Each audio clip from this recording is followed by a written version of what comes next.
اعوذ باللہ من الشیطان الرجیم بسم اللہ الرحمن الرحیم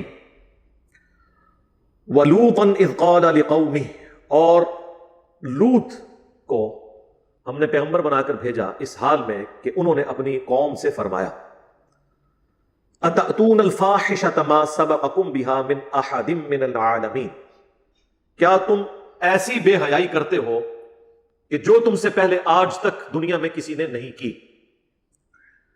انکم لتأتون الرجال شہوۃ من دون النساء، بے شک تم جاتے ہو مردوں کے پاس شہوت کے لیے عورتوں کو چھوڑ کر، بل انتم قوم مسرفون، بلکہ تم تو حد سے گزر جانے والی قوم ہو۔ حضرت لوط علیہ السلام کا ذکر قرآن حکیم میں کئی ایک مقامات پہ ان کی قوم کے تفصیلی حالات آئے ہیں، ان میں سے ایک مقام سورۃ الاعراف بھی ہے۔ یہ حضرت ابراہیم علیہ السلام کے بھتیجے تھے۔ سورۃ العنکبوت میں آیا کہ ایک لوط ان پر ایمان لے کر آئے، ابراہیم علیہ السلام پر۔ اللہ تعالیٰ نے انہیں پیغمبر بنا کر سدوم کی بستی کی طرف بھیجا۔ یہ آج بھی بستی موجود ہے، لیکن تباہ شدہ حال کے اندر۔ اردن اور فلسطین کے درمیان اس ٹریک میں یہ بستی آتی ہے۔ اس کے کھنڈرات اور جو عذاب کے اثرات وہ ابھی تک وہاں پر موجود ہیں۔ اس کی ویڈیوز یوٹیوب کے اوپر ریئل ٹائم موجود ہیں، جس نے دیکھنی ہو وہ دیکھ سکتا ہے۔ انگلش میں ہم سڈوم، کہ وہ ڈی یوز ہوتا ہے، سوڈومی کی ٹرم اس عمل کے لیے ہے، ہومو سیکچولیٹی، بعض لوگ اس کے لیے لواطت قوم لوط کی وجہ سے استعمال کرتے ہیں، بلکہ سارے الفاظ اس کے لیے استعمال ہوتے ہیں، اور اس کا ذکر تورات کے اندر بھی موجود ہے۔ حضرت لوط علیہ السلام پر صرف ان کی 2 بیٹیاں ایمان لے کر آئیں، ان کی اپنی بیوی بھی کافرہ تھی، وہ بھی قوم کے ساتھ برباد کر دی گئی، کوئی ان پر ایمان نہیں لے کر آیا سوائے 2 بیٹیوں کے۔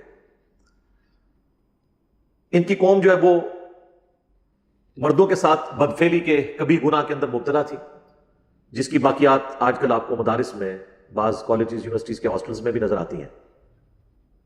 اور اس حوالے سے میں کافی دفعہ بول چکا ہوں، آپ کو پتہ ہے جب وہ مفتی عزیز صاحب کی ویڈیو لیک ہوئی تھی، اس کانٹیکسٹ میں بھی قوم لوط کا عمل مدارس کے اندر، یہ آپ یوٹیوب پہ لکھیں، لاکھوں لوگوں نے وہ ویڈیو دیکھی ہے۔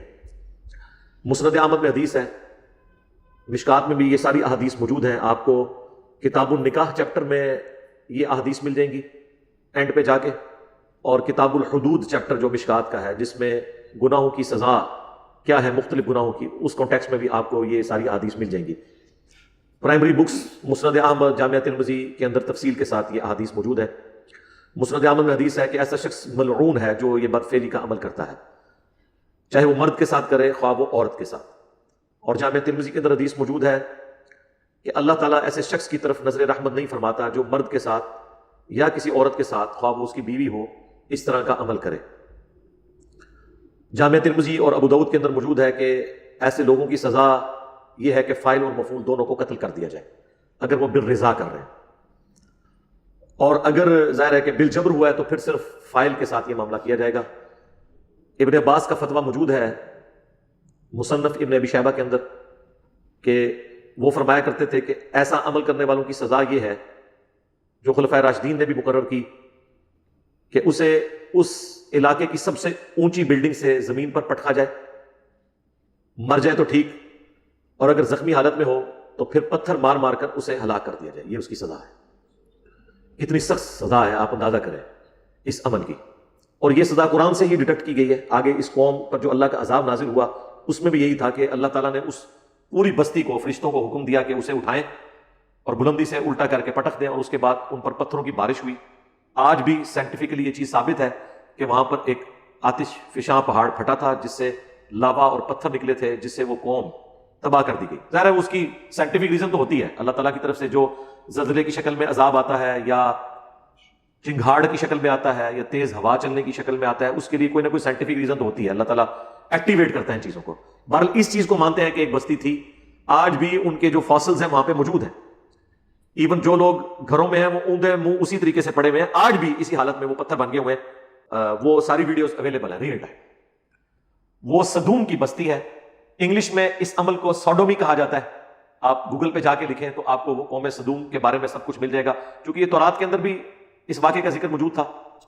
لہٰذا یہ یاد رکھیں، دنیا میں جتنی بھی اخلاقی برائیاں ہیں، ان کے لیے جتنی ٹرمز ہیں وہ الہامی کتابوں سے ہی ڈیوائز کی گئی ہیں، اور جتنی اخلاقی اچھائیاں ہیں ان کے لیے جتنی ٹرمز ہیں وہ بھی الہامی کتابوں سے ڈیڈکٹ کی گئی ہیں۔ کیونکہ انسان اخلاقی قوانین نہیں بنا سکتا. مرد بنائیں گے تو اپنے حقوق کی بات کریں گے، عورتیں بنائیں گے تو اپنے حقوق کی بات کریں گی. اللہ تعالیٰ اخلاقی قوانین خود بناتا ہے. اور یہاں پر بھی اللہ تبارک و تعالیٰ نے اس قوم کا ذکر کیا تاکہ لوگ اس برائی سے بچیں. امریکہ کی بعض سٹیٹس کے اندر مرد کی مرد کے ساتھ شادی کو انہوں نے یعنی ایک آئینی شکل، قانونی شکل دے دی ہے. حالانکہ دنیا میں آج بھی اس کام کو ایک برا فعل کے طور پر مانا جاتا ہے اور اس کی آؤٹ پٹ کچھ نہیں ہے، کیونکہ یہ جو تعلق ہے اس کی آؤٹ پٹ اولاد تھی اور وہ مرد کا مرد کے ساتھ ممکن نہیں ہے.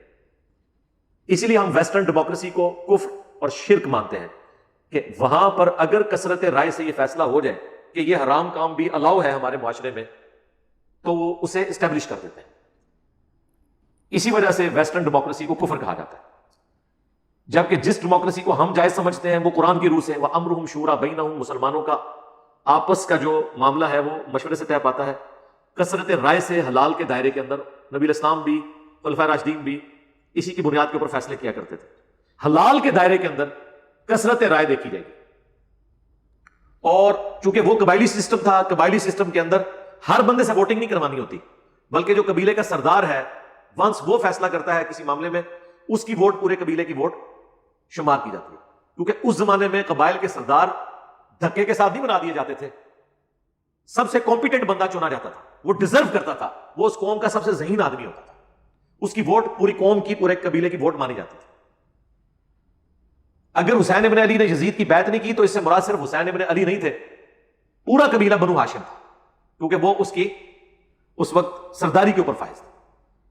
اسی طریقے سے اگر حضرت زبیر نے بیعت نہیں کی تھی تو وہ پورا قبیلہ تھا جو حضرت زبیر کے ساتھ اٹیچ تھا، عبداللہ ابن زبیر جو حضرت زبیر کے بیٹے تھے، تو وہ پورے قبیلے کی بیعت نہ کرنا شمار ہوگا. قبائلی سسٹم میں ووٹنگ کا یہ طریقہ ہوتا تھا. لہذا ماڈرن ڈیموکریسی کو اگر اس میں حلال اور حرام کا فیصلہ قرآن و سنت کے مطابق ہو اور حلال کے دائرے کے اندر اندر کثرت رائے سے فیصلہ ہو تو ہم اسے عین خلاف راشدہ کی ماڈرن فارم سمجھتے ہیں، کیونکہ حلال کے دائرے میں کثرت رائے سے ہی فیصلہ ہوگا. محدثین بھی جب راویوں پر بحث کرتے ہیں تو کہتے ہیں جمہور محدثین کے نزدیک یہ راوی ثقہ ہے، یعنی اکثریت کے نزدیک. وہاں پہ سارے جمہوریت کو مانے ہوئے ہوتے ہیں. جب ہم کہتے ہیں کہ ٹرو ڈیموکریسی ہونی چاہیے وہاں پہ ملوکیت کو گھسیٹ دیتے ہیں. تو خلافت راشدہ، خلافت کا نظام اور ماڈرن ڈیموکریسی، اگر اس میں ایک یہ چیز طے کر لی جائے کہ قرآن و سنت کے دائرے سے کوئی چیز بار اپروو نہیں ہوگی، یہ دونوں انٹرچینجبل چیزیں ہیں. اسی لیے جب قرارداد مقاصد پاس ہوئی تھی تو مولانا مودودی نے فرمایا تھا کہ آج ریاست پاکستان نے کلمہ پڑھ لیا، کیونکہ قرارداد مقاصد جو آئین سے بھی کئی سال پہلے اسٹیبلش ہوئی، جب تک کہ آئین فائنل نہیں ہوا تھا 73 کا، اس میں یہ چیز طے ہو گئی تھی کہ ایک تو آئین بنایا جائے گا اور اس آئین کی بنیاد وہ قرارداد مقاصد ہوگی. اور قرارداد مقاصد میں یہ طے کیا گیا تھا کہ حاکمیت اعلیٰ کا مالک اللہ ہے اور جو پاکستان کا حکمران ہے وہ قرآن اور سنت کے دائرے کے اندر اندر اس حق کو استعمال کرے گا، اور پاکستان میں کوئی ایسا قانون پاس نہیں کیا جائے گا جو قرآن و سنت کی تعلیمات کے منافی ہو. پریکٹیکلی اگر کوئی چیزیں ہوتی ہیں تو اس کے لیے بھی پھر سسٹم طے کیا گیا کہ اسے پھر کس طریقے سے اسلامی نظریاتی کونسل تک بات پہنچائی جائے گی اور وہ پورے معاملات ہوں گے. اس میں بھی کمزوریاں موجود ہیں، لیکن ان پرنسپل یہ ایسٹ ہے کہ ہم نے یہ چیز تعلیم کے طور پر ایک اپنے سلیبس کے اندر یا اپنے آئین کے اندر یہ چیز طے کر لی ہے. اب یعنی ایک بہت بڑا سٹیپ جو ہے وہ طے ہو چکا ہے، اس سے آگے جانے کی ضرورت ہے. اس کی میں دنیا میں ایک مثال دیتا ہوں کہ اگر آپ نے کہیں پر کوئی افطاری کروانی ہے تو اس میں یہ چیز تو طے ہے کہ کوئی حرام چیز سرو نہیں ہوگی، لہٰذا اس پہ ووٹنگ نہیں ہوگی کہ روزہ شراب سے کھلوانا ہے یا چرس سے کھلوانا ہے، نہ. ہاں ووٹنگ اس پہ ہوگی کہ روزہ کھجور سے، پانی سے، روح افزا سے یا کسی اور ڈرنک سے کھلوانا ہے جو حلال ہے. تو اس میں کثرت رائے سے فیصلہ ہو سکتا ہے. یا اگر آپ نے افطار کے بعد کھانا دینا ہے تو اس پہ کوئی کثرت رائے نہیں ہوگی کہ خنزیر روسٹ سرو کیا جائے کہ نہیں. ہاں اس کے اوپر کثرت رائے فیصلہ ہو سکتی ہے کہ آپ نے مٹن قورمہ سرو کرنا ہے، چکن بریانی سرو کرنی ہے یا دال کدو. میں تو دال کدو کے حق میں ووٹ ڈالوں گا نا، اور اگر کدو نہیں آپ مانیں گے تو میں قاضی ابو یوسف کی طرح تلوار نکال لوں گا. ٹھیک ہے، وہ جو کہانی انہوں نے ایک بنائی ہوئی ہے. تو حلال کے دائرے کے اندر اندر کثرت رائے سے فیصلہ ہوگا. اس چیز کو سمجھنے کی ضرورت ہے، چونکہ اب یہ ساری چیزیں اس کے ساتھ جڑی ہوئی ہوتی ہیں. تو میں نے چونکہ ہومو سیکچولیٹی کئی ملکوں کے اندر وہ کہہ رہے ہیں جی یہ ایک بیسک ہیومن رائٹس کے خلاف ہے کہ اگر لوگ چاہتے ہیں تو ہم ان کے رائٹس کے درمیان ہرڈل کیوں بنے؟ وہ اس لیے بنیں گے کہ جو اخلاقی قوانین ہیں وہ گاڈ کے بنائے ہوئے قوانین ہیں. اور جب کوئی ریاست اس حوالے سے طے کرتی ہے کہ یہاں پہ ڈومیننٹ عوام جو ہے وہ اس مذہب سے تعلق رکھنے والی ہے، پھر اس میں قانوناً ایسے قوانین ہی بنائے جائیں گے جس کی وجہ سے انارکی نہ پھیلے، اس چیز کو فالو کیا جائے گا۔ ہاں اگر یہ کوئی اپنا علیحدہ ملک بنا لیتے ہیں، کسی اور ریاست میں چلے جاتے ہیں تو ٹھیک ہے، کرتے رہیں جو کچھ انہوں نے کرنا ہے، وہ جانے اللہ کا معاملہ، چھپ کے کرتے ہیں ان کا معاملہ، لیکن قانونی جب آپ اس کو شکل دیں گے تو اس کی پھر قباحتیں شروع ہو جاتی ہیں۔ اور اس حوالے سے بعض اوقات لوگ جو جنت میں بھی ایسے معاملات ہیں اس کو بھی ڈسکس کرتے ہیں کہ جی جنت میں جو ہے وہ لڑکے ہوں گے جو سرو کریں گے جنتیوں کو، وہ ویٹرز کے طور پر ہوں گے، اس کام کے لیے نہیں ہے۔ یہ اللہ تعالیٰ نے جو اپنی ڈیسٹنی میں چیز مقرر کر دی ہے وہ اسی طریقے سے ہے۔ اب جب حضرت لوط علیہ السلام نے ان کو کہا کہ تم جو اللہ تعالیٰ نے عورت یعنی بیویاں بنائی ہیں ان کی بجائے تم یہ والا کام کرتے ہو، بل انتم قوم مسرفون، بلکہ تم حد سے بڑھنے والے ہو، تو اس کے جواب میں انہوں نے کیا کہا؟ وما کان جواب قومی، اور ان کی قوم کا جواب نہیں تھا الا مگر یہ ان قالوا اخرجوهم من قريتكم، کہ وہ سب کے سب کہنا شروع ہو گئے کہ اس کو جو ہے نا وہ اس بستی سے نکال دو، انہم اناس یتطہرون، یہ بڑے پاک باز لوگ بننا چاہتے ہیں، یعنی حضرت لوط اور ان کی دو بیٹیاں، اور تو کوئی ایمان ہی نہیں لے کے آیا تھا۔ یہ ہوتا ہے جب آپ کے پاس دلائل ختم ہو جائیں، پھر آخری حال یہ ہوتا ہے کہ آپ ان کو یہاں سے نکال دو، ٹھیک ہے تم نے اپنا اسلام لے کے رکھنا ہے تو جاؤ یہاں سے تم نکل جاؤ، ہم تو برے لوگ ہیں، ہم میں رہو ہی نہ، بجائے یہ کہ اپنی برائی کو مان لیں۔ یہاں آج علماء بھی آپ کو یہ کرتے ہیں، آپ کسی کو مشورہ دیں کہ میرے بھائی یہ سنت کے مطابق یہ عمل ہے، وہ کہتے ہیں جی آپ کا دل کرتا ہے تو ٹھیک ہے، ادروائز آپ ہماری مسجد سے نکل جائیں۔ سیم وہی انالوجی ہے، فارمولے سیم ہے، ہر جگہ آپ کو وہ اپلائی ہوتے ہوئے نظر آئیں گے۔ اچھا یہاں پہ آپ دیکھیں ایک لفظ استعمال ہوا ہے جواب، یہ جواب عربی کا لفظ ہے، اردو میں بھی استعمال ہوتا ہے۔ اچھا اردو میں عموماً لوگ اردو بولتے ہوئے جواب کہتے ہیں، وہ لفظ غلط ہے، اصل لفظ ہے اردو میں جواب، کیونکہ عربی سے ہے نا، جیم کے اوپر کیا ہے؟ زبر، اور جواب کس کا ہوتا ہے؟ سؤال، اردو میں ہم اسے زبر سے پڑھتے ہیں سوال، سوال لفظ غلط ہے، یعنی اردو میں جو آپ بول رہے ہیں اس کے بالکل الٹ ہے، سوال کے اوپر زبر ہے اردو کے اندر جو ہم بول رہے ہوتے ہیں، لیکن اصل لفظ کیا ہے؟ سؤال، واو بھی کوئی نہیں، سین پہ پیش، واو کے بعد وہ جو الف ہے وہ حمزہ اس کے اوپر ہے، سؤال، سؤال اور جواب، لیکن ہم کیا بول رہے ہوتے ہیں؟ سوالو جواب، یا جواب بھی بات بول دیتے ہیں، یہ لفظ جواب ہے، یہ لفظ آ گیا۔ اردو میں بعض اوقات ڈکشنری میں آپ کو الفاظ نہ مل رہے ہو تو قرآن میں آپ کو کافی سارے الفاظ مل جائیں گے جس سے آپ کو پتہ چل جائے گا کہ اس میں یہاں پہ زبر آتی ہے یا زیر آتی ہے یا پیش آتی ہے۔ فَأَنْجَيْنَاهُ وَأَهْلَهُ إِلَّا امْرَأَتَهُ، تو اللہ تعالیٰ فرماتا ہے ہم نے نجات دے دی انہیں اور ان کے گھر والوں کو سوائے ان کی بیوی کے، کانت من الغابرین، وہ بھی پیچھے رہنے والوں میں شامل ہو گئی۔ یہ دو پیغمبر ایسے ہیں جن کی بیویاں بھی کافرہ تھیں، حضرت لوط اور نوح علیہ السلام۔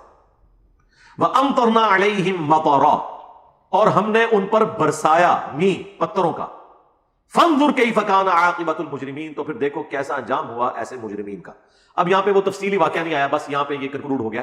قرآن حکیم میں سورۃ الحجر کے اندر تفصیل سے یہ واقعہ آئے گا کہ ان کے اوپر پتھروں کی بارش ہوئی تھی، پھر سورۃ الذاریات میں آئے گا کہ حضرت ابراہیم علیہ السلام کے پاس فرشتے آئے انسانی شکل میں، اور حضرت ابراہیم ان کے لیے بنا ہوا بچڑا لے کر آ گئے۔ جب انہوں نے دیکھا یہ تو کھانا نہیں کھا رہے، اور اس زمانے کے اندر جب کوئی آپ کا نمک نہ کھائے تو اس کا مطلب ہوتا تھا کہ یہ آپ کا دشمن ہے، کیونکہ اتنی غیرت اس وقت لوگوں میں موجود تھی کہ اگر کسی کے گھر سے نمک کھایا نا تو اب اس کے خلاف نیگیٹو ایکٹیویٹی پرفارم نہیں کرنی۔ تو حضرت ابراہیم علیہ السلام دل میں گھبرا گئے کہ یہ مجھے نقصان پہنچانے آیا ہے، تو پھر فرشتوں نے تسلی دی کہ ہم فرشتے ہیں، انسانی شکل میں آئے ہیں۔ اب اتنے واقعے سے ہی آپ کو کتنے عقائد کلیئر ہو گئے۔ حضرت ابراہیم علیہ السلام کو پتہ ہی نہیں چلا کہ فرشتے ہیں جو انسانی شکل میں آئے۔ علم غیب کا عقیدہ بھی کلیئر ہو گیا کہ اس وقت ہوتا ہے جب اللہ بتاتا ہے۔ اگر ان کو پتا ہوتا تو اتنی تکلیف اٹھاتے ہیں کہ بچڑا پہلے ذبح کرتے ہیں، پھر اس کا گوشت کرتے ہیں، پھر پکا کے لے کے آتے ہیں۔ بے فکر ہو کے بیٹھنا تھا، جس طرح ہمیں رمضان میں پتا ہوتا ہے کوئی آ بھی جائے مہمان، پتا چل جاتا ہے روزے سے آیا تو بس بے فکر ہو جاتے ہیں، اور جب پتا چلے افطار سے پہلے ہی جانا ہے پھر تو اور بے فکر ہو جاتے ہیں، ٹھیک ہے۔ تو ابراہیم علیہ السلام بے فکر ہو جاتے ہیں، نہیں ہوئے۔ اس کے بعد ابراہیم علیہ السلام کو یہ بھی نہیں پتا چلا کہ یہ جو لڑکے ہیں جو لڑکوں کی شکل میں آئے تھے یہ فرشتے ہیں جو انسانی شکل میں آئے تھے۔ پھر قرآن میں آیا کہ ابراہیم علیہ السلام ان سے جھگڑنا شروع ہو گئے اس معاملے میں کہ جب انہوں نے یہ بتایا کہ ہمیں اللہ نے بھیجا ہے کہ ہم ایک قوم کو الٹنے کے لیے آئے، تو حضرت ابراہیم نے پوچھا کون سی قوم؟ تو انہوں نے کہا وہ سدوم کی جو بستی ہے۔ تو حضرت ابراہیم نے فوراً کہا کہ وہاں تو لوط بھی ہے میرا بھتیجا، حالانکہ حضرت ابراہیم کو بھی پتا تھا، لیکن پیغمبر رقیق القلب ہوتے ہیں، تو انہوں نے کہا کہ ہمیں پتا ہے ان کو اور ان کے گھر والوں کو ہم بچا لیں گے سوائے ان کی بیوی کے، 2 بیٹیاں ان کی بچیں گی اور وہ بچیں گے. ٹھیک ہے، یہ تو خیر انہوں نے بعد میں اس کی تعداد بتائی. پہلے حضرت ابراہیم کے بارے میں قرآن میں آتا ہے کہ حضرت ابراہیم جھگڑا کرنا شروع ہو گیا ان کے ساتھ اس بات پہ کہ کسی طریقے سے عذاب ٹل جائے، اور حضرت ابراہیم نے اپنی طرف سے، اب یہ جو آگے ڈیٹیل ہے نا، جھگڑنے کا ذکر قرآن میں ہے کہ بحث شروع کر دی، لیکن وہ تفصیل کیا ہے وہ تورات میں ہمیں ملتی ہے کہ حضرت ابراہیم نے کہا کہ اچھا مجھ سے تم یہ وعدہ کرو کہ اگر 10 بندے نکل آئے ایمان والے تم اس بستی کو نہیں الٹو گے. فرشتوں کو تو اللہ نے بتایا ہوا تھا کہ کتنے بندے ہیں، انہوں نے کہا جی لو جی وعدہ. انہیں ایویں اپنی یاری نبھائی حضرت ابراہیم نال کہ تسی فرماتے ٹھیک ہے خلیل اللہ ہو تسی تہاڈی گل دا بھرم رکھاں گے، اور بھرم بھی انہوں نے ادھر تک ہی رکھنا تھا جتنی اللہ نے اجازت دی ہوئی تھی، ورنہ اللہ کے حکم کے بغیر تو کمٹمنٹ نہیں کر سکتے تھے. حضرت ابراہیم کو شک پڑ گیا کہ وہ کام جو ہے نا کوئی ڈل گیا ہوا ہے. پھر حضرت ابراہیم نے کہا کہ نہیں 10 نہیں 5. انہوں نے کہا ہاں اگر 5 بھی نکل آئے نا تو معافی. تو حضرت ابراہیم کو کیا پتا تھا کہ 5 بھی نہیں نکلنے. ٹھیک ہے، یہ تو جناب ختم نبوت کی برکت ہے، جو یہ امت اتنے بڑے لیول کے اوپر توحید قبول کیے ہوئے ہے، پیغمبروں کی دعوت کو مانے ہوئے ہیں، یہ نبی اسلام کی ختم نبوت کی برکت ہے. ادروائز انسانی تاریخ نے کبھی ایسا وقت نہیں دیکھا کہ اتنی بڑی تعداد کے اندر موحدین دنیا میں موجود ہوں. ہمیشہ اکثریت گمراہوں کی رہی ہے. یہ تو نبی اسلام کی امت ہے، اور اسی وجہ سے اگلے انبیاء نے رشک کیا.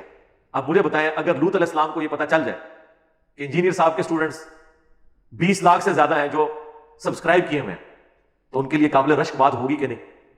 تو ہم یہ بتائیں گے کہ ہمارا کمال نہیں ہے، یہ ختم نبوت کی برکت سے یہ امت توحید ہے. یہاں پر کتابیں محفوظ ہیں اور اللہ تعالیٰ کا خاص کرم ہے اس امت کے اوپر. صحیح بخاری میں حدیث ہے بعض انبیاء قیامت کے دن اس حال میں آئیں گے کہ ان کے ساتھ 4 امتی، کسی کے ساتھ 3، کسی کے ساتھ 2، کسی کے ساتھ 1، کسی کے ساتھ 1 بھی نہیں ہوگا جو ایمان لایا ہو. اسی لیے بخاری مسلم میں آتا ہے کہ جب شب معراج نبی علیہ السلام گزر رہے تھے نا 6ٹھے آسمان سے، تو وہاں ان کی ملاقات حضرت موسیٰ اور حضرت ہارون سے ہوئی تھی. ٹھیک ہے، اور جب نبی علیہ السلام وہاں سے گزرے تو انہوں نے رونا شروع کر دیا جب اللہ تعالیٰ نے حضرت موسیٰ علیہ السلام کو یہ دکھایا کہ یہ امت محمدیہ ہے اتنی کثرت تعداد میں جو جنت میں جائے گی. تو ظاہر ہے وہ ایک پروفیشنل جیلسی کہہ لیں جس کو ہم رشک کہتے ہیں، حسد تو نہیں کہہ سکتے ظاہر ہے. اور بخاری مسلم کے الفاظ ہیں کہ حضرت موسیٰ علیہ السلام نے کہا کہ یہ لڑکا میرے بعد آیا اور اس کے ماننے والے مجھ سے بھی زیادہ جنت میں جانے والے. یہ نبی علیہ السلام کو اللہ تعالیٰ نے ایک پروٹوکول دیا ہے. بخاری مسلم کی حدیث ہے کہ جنتیوں کا نصف میری امت سے ہے، آدھے جنتی میری امت کے. ابن ماجہ اور ترمذی میں حدیث ہے کہ جنتیوں کی 120 میں سے 80 صفیں میری امت سے. اتنی کثرت سے یہ امت جائے گی. لیکن ایز کمپیئر ٹو اگلوں کے اگر آپ امت کے اندر تعداد دیکھیں تو پھر تو آٹے میں نمک ہی ہے سرکار. یہ نہ سمجھے ہوگا کہ سارے اتنے بیٹھے ہوں گے، ایڈا بھی سوگا معاملہ نہیں ہے. 8 ارب سے زیادہ انسانوں میں سے 5 ارب تو پکے کافر اور مشرک ہیں. جو 1.5 ارب مسلمان ہیں ان میں بھی آپ دیکھ لیں ہر فرقہ جب اپنے آپ کو جنتی ڈکلیئر کرتا ہے تو باقی کے 1.25 ارب مسلمان تو ہر فرقہ فارغ کرتا ہے. لیکن بہرحال اگلے انبیاء کی نسبت یہ تعداد بہت زیادہ ہے. اب ابراہیم علیہ السلام کو کیا پتا تھا کہ 2 بیٹیاں ہوں گی، حضرت لوط علیہ السلام کی اور ایک ان کی خود اپنی ہستی، اس کو اللہ تعالیٰ نجات دے گا. 3 بندے سے، بیوی بھی ان کی ہلاک. پھر وہ نوجوانوں کی شکل میں قرآن پاک میں پوری تفصیل آتی ہے.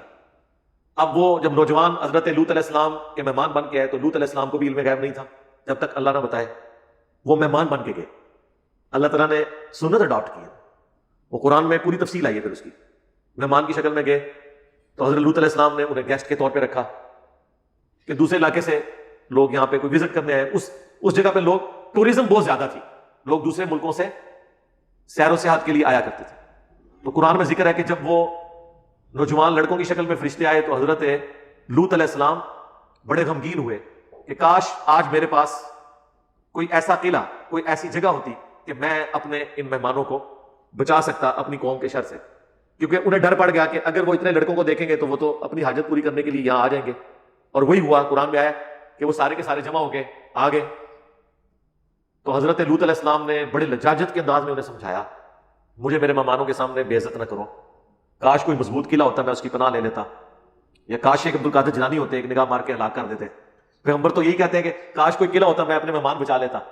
تو اس سے آپ کو اندازہ ہو جانا چاہیے کہ بابت شاہی کوئی نہیں، یہ بابوں کی طرف سب جھوٹی کہانیاں منسوب ہیں. پیغمبروں کو کوئی ایسی چیز نہیں ملی ہوئی تھی جو یہ نگاہ مار کے تو یہ کر دیں وہ کر دیں. تو حتیٰ کہ حضرت لوط علیہ السلام نے کہا کہ کسی کو زیادہ مسئلہ ہے تو یہ میری بیٹیاں ہیں، ان کے ساتھ شادی کر لو، کسی نے کرنی ہے. انہوں نے کہا کہ یہ ہمیں مشورے اپنے پاس رکھو، تمہیں پتہ ہے ہم کس کام کے لیے آئے ہیں. اس وقت پھر فرشتوں نے آپ دیکھا نا کہ حضرت لوط علیہ السلام جو ہے وہ ان کا وہ تھریش ہولڈ پوائنٹ کراس کر گیا، ظاہر پریشانی، ٹینشن. انہوں نے کہا آپ گھبرائیں نا، ہم اللہ کے فرشتے ہیں، یہ ہمیں کیا نقصان پہنچائیں گے،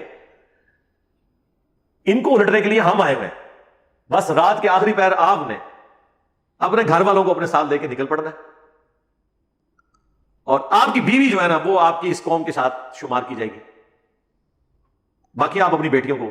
پوری قوم میں سے ایک مرد نہیں نکلا، ایک مرد کا بچہ نہیں نکلا جو حضرت لوط علیہ السلام پر ایمان لایا ہو. 2 بیٹیاں. اور کہا کہ آپ رات کے آخری پہر لے کے نکلیں، ان کے اوپر عذاب آئے گا، ہمیں حکم ہے کہ ہم اس بستی کو الٹیں گے اور ان پہ پتھروں کی بارش ہوگی. وہی ہوا، حضرت لوط علیہ السلام اپنی بیٹیوں کو، بیوی کو بھی ساتھ لے کے نکل پڑے. ظاہر ہے بندے فیملی کا تو ایک ہوتا ہے نا سلسلہ، اگرچہ انہیں بتا دیا گیا تھا اس نے کوئی نہیں بچنا، انہوں نے کہا چلو ایک آخری ٹرائی مار کے دیکھ لو. لیکن آپ کو پتا ہے کہ موت کے گھرنے سے پہلے پہلے توبہ قبول ہوتی ہے، چونکہ اللہ نے عذاب کا فیصلہ کر لیا تھا، اگرچہ اس کی ایگزیکیوشن چند گھنٹے بعد ہوئی، لیکن فیصلہ ہو چکا تھا. اس سے پہلے تو وہ ایمان نہیں لائی تھی نا، بعد میں اس نے لانا تھا. تو حتیٰ کہ قرآن میں یہاں تک الفاظ ہیں کہ ہر بندے کے نام کا پتھر ہم نے مخصوص کیا ہوا تھا اللہ کی طرف سے. جی طے تھا کہ یہ والا پتھر اس بندے کے نام کا ہے، وہ اسی کو آگے لگتا تھا جب وہ آتش فشاں پھٹا، جو پتھروں کی بارش ہوئی. اللہم احسن عاقبتنا فی الامور کلھا واجرنا من خزی الدنیا وعذاب الاخرہ، آمین.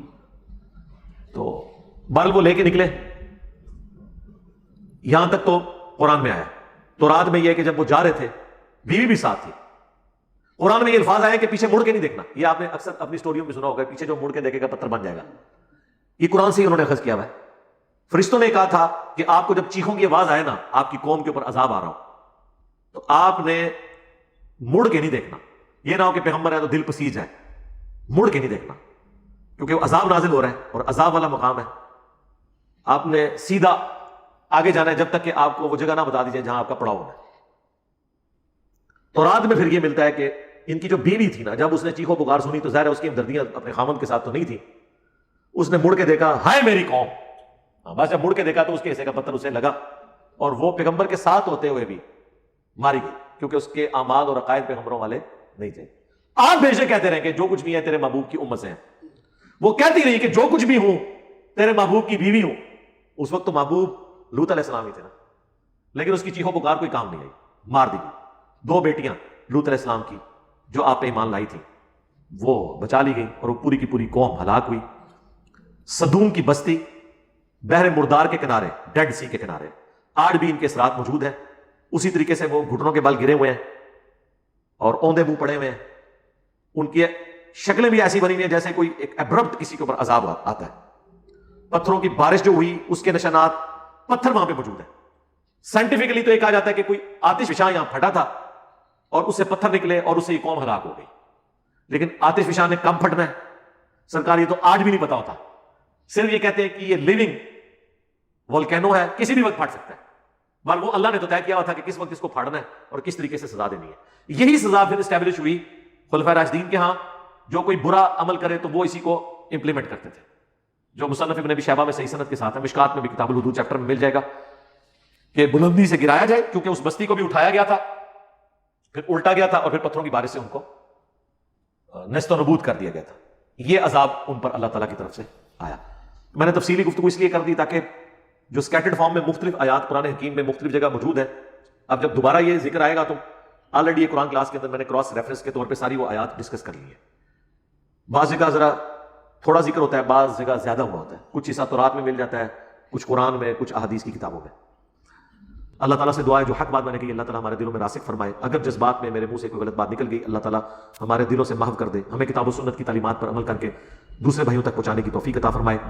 سبحانک اللہم وبحمدک اشہد ان لا الہ الا انت استغفرک واتوب الیک وما علینا الا البلاغ المبین. جزاکم اللہ خیرا.